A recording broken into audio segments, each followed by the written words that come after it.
Hey guys, Steven here and welcome back to another first look and unboxing video, and today we have here the Cubot X16. So while the Cubot X16, it's a lower budget phone, around €120, you can find a link down below in the description. And the Cubot X16 comes with actually pretty good specs, so regarding build quality it's very thin, full HD display, chipset is kinda low but okay. And for that it seems to be a very nice phone, so I'm really excited and I would say let's get directly started, let's have a look at the specs and then let's do the unboxing. So here are the specs of the phone. It's a 5-inch smartphone coming with a full HD display, which looks very good by the way. Also the phone is very slim. Then the chipset, it's the MTK6735 1.3 GHz quad core. I hope it really runs with 1.3 GHz. 2 GB of RAM plus 16 GB of ROM. And 16 megapixel rear camera, but software interpolated from 13. And 8 megapixel front facing camera, but software interpolated from 5. Then Android 5.1 straight out of the box. We have also quad band on GSM, we have dual band on WCDMA, and we have the FDD-LTE bands B1, B3, B7 and B20. So it doesn't say anything about the battery, and I did read that the battery is 2500 mAh. It's non-removable, so you can't remove the back cover, and we'll check it out in the full review. I'll probably just lift off the back cover, try to heat it up and everything, and also measure the battery capacity. So let's go and let's do the interesting part. We have here the Cubot X16 in this nice box, golden box. Let's open it up. Here at the top we have the smartphone, and the smartphone itself, it comes here with a protection cover, as you can see, so some transparent hard plastic cover. And if you check out the phone, it's amazingly slim. So this is actually how I like phones. Bezels at the first look, well, I guess there's a black bar around it, but with a black wallpaper it looks really nice. Looks like almost bezel-less and also very thin. Okay, but let's put it beside before we have a closer look at the phone itself, and now let's have a look at the accessories. So well, Cubot always has some installation guide printed here on the paperwork, and there we go. Inside of here we have a quick starter guide. We have a little metal pin to remove the SIM card tray, and here we have a normal screen protector, so nothing fancy. Here with microfiber cloth to clean the display. Then there we go. Let's have a look at the other accessories here. So here we have the micro USB charging cable, so nothing special. Looks really a lot like a Samsung cable. And here we also have the Cubot branding. So nothing extraordinary. And let's have a look at the charger. Actually, I'm pretty excited how the charger looks like, if it's good quality or not, because usually Cubot has some pretty nice chargers. And here we can see, the output, it's 5 volts, 1 amp, so 5 watts. There is no quick charging, and with the battery capacity of 2500, it should have okay charging times if the charger can really output the 1 amp, and also if the charging circuit of the phone is optimized. So well, I will definitely check out the charging times in the full review, and so far the charger, looks kind of okay to me. Bigger than, for instance, the Elephone P7000 charger, which was the biggest crap ever, and here, it looks really kind of okay. But usually I just replace those China chargers with some high quality chargers. Okay, that's everything we can find inside the box. Maybe a quick look at the quick starter guide. And we have here a couple of pictures. It's multi-language. No, it's actually English. Multi-language. Here you can see, for instance, some different languages. But well, who the fuck is reading that anyway? Metal pin, and that's everything you can find inside of the box. Then now let's go and let's have a closer look at the phone itself. Now ladies and gentlemen, there we go. Here's the Cubot X16, and the first feeling in my hands, this feels really premium. Now the device is absolutely slim, below 7mm, it's not too heavy, and the build quality is very nice. So if you have a look at the metal frame, then you will be impressed, because it's very solid, it's thin, and it's not some cheap ass metal frame like on the Elephone P7000, so this really screams like, hey, quality. And for €120, the build quality all along with the screen, so the screen is also very important. First look at the screen, if it's not sharp and bright, the phone can be built nicely, but if the screen is shit, then this doesn't really matter. But here, the whole package is nice, so nice screen and nice build quality. Okay, so we can just have a look at the thickness, and they claim it's 6.3mm. So well, let's measure that, and there we go, should be quite accurate. But well, it's in plastic body, so the top and the back, so I don't think it's Gorilla Glass, maybe this bends a bit. And here we get 6.6mm actually, so a little bit thicker than the 6.3, but not noticeable. And that's pretty cool. So the thickness is the same all over the body, because there is nothing coming out of the device like the camera. So the camera is also flat, as you can see. It looks really nice. then we can quickly check out the weight. So I'll put it here on my scale, and there we go. So the phone weighs exactly 149.5 grams, so around 150 grams, which is for a 5-inch phone a really okay weight.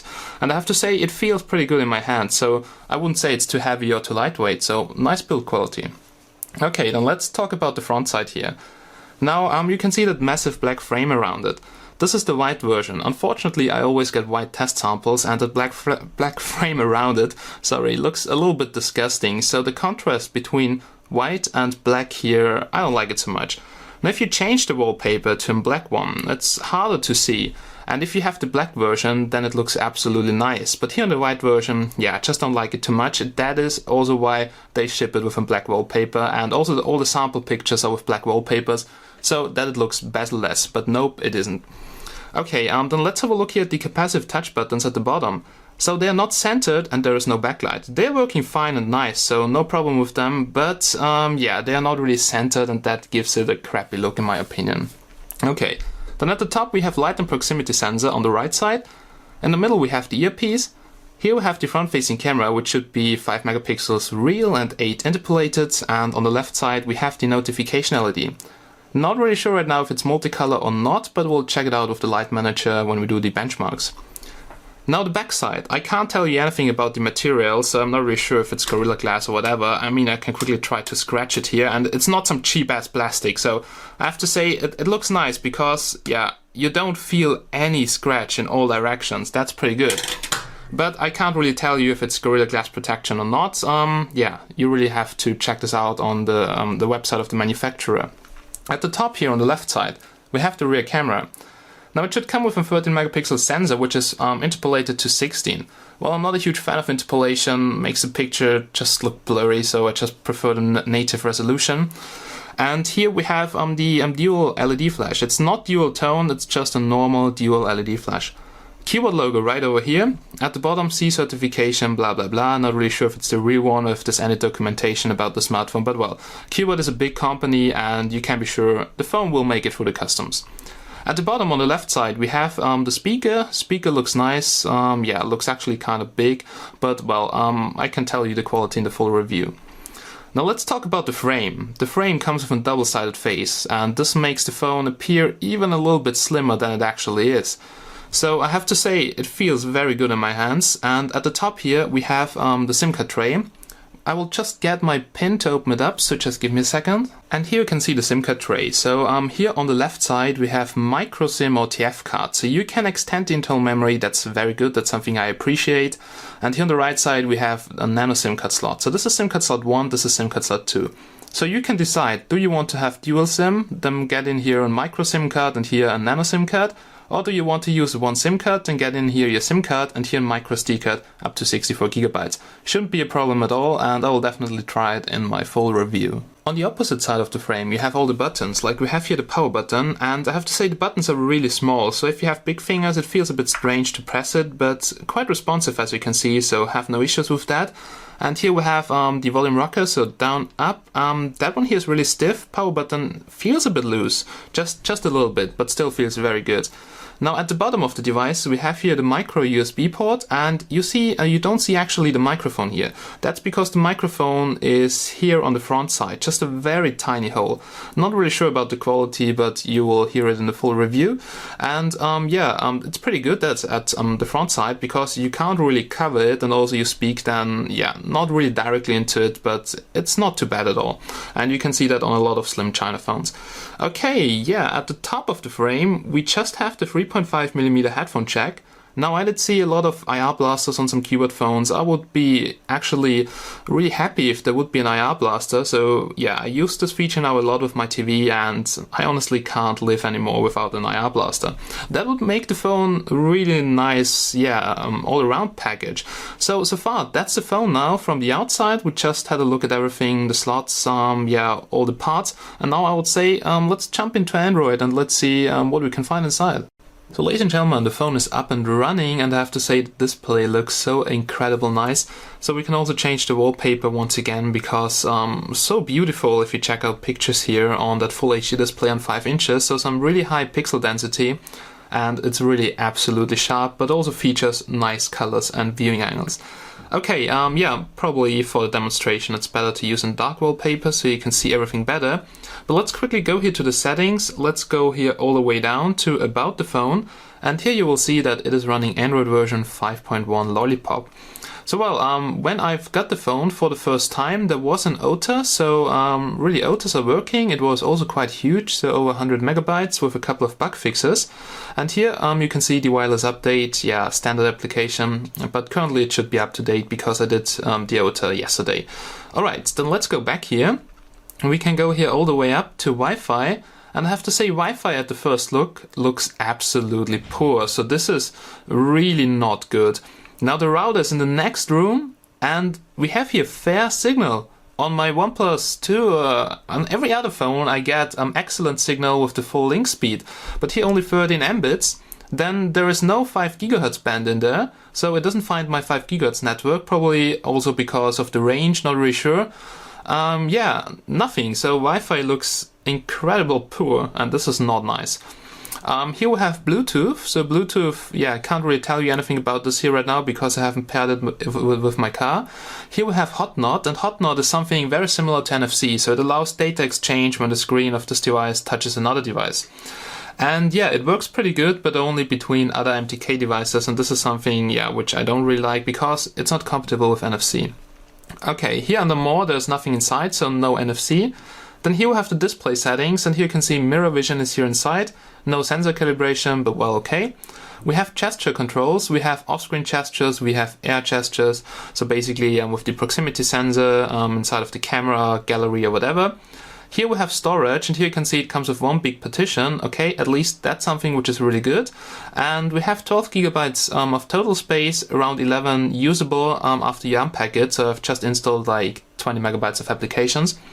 Regarding the battery, can't really tell you anything right now, but I will measure the capacity because, you know, they like to cheat on phones with non-removable back cover, but I will test it for sure.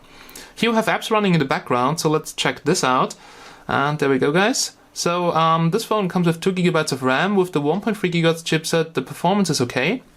And yeah, it consumes around 700 megabytes of RAM, so you still have 1.2 gigabytes of RAM left.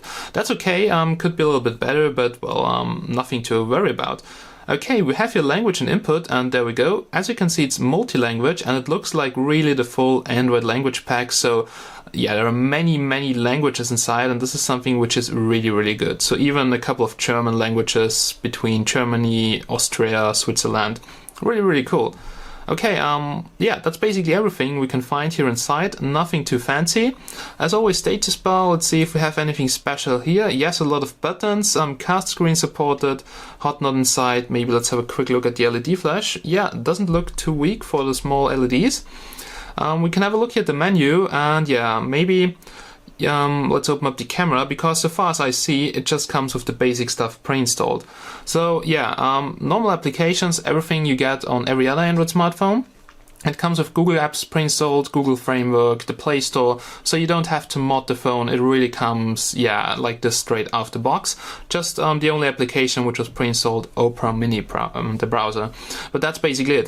We can quickly open up the camera just to have a first look, first impression just here in the preview. But yeah, the review will come very soon.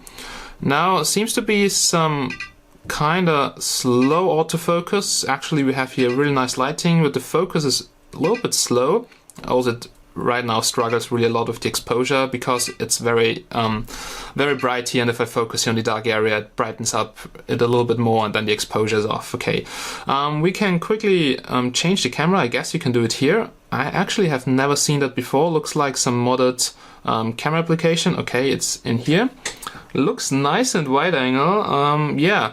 Looks okay here at the first look. Let's capture selfie. Fuck, I had a party last night and I look destroyed. And yeah, we can go here to the settings. Here we can see that the picture size is maximum 6 megapixels in full screen, 8 in 4:3, so interpolated from 5, but you have a lot of opportunities to get down the picture size or change it.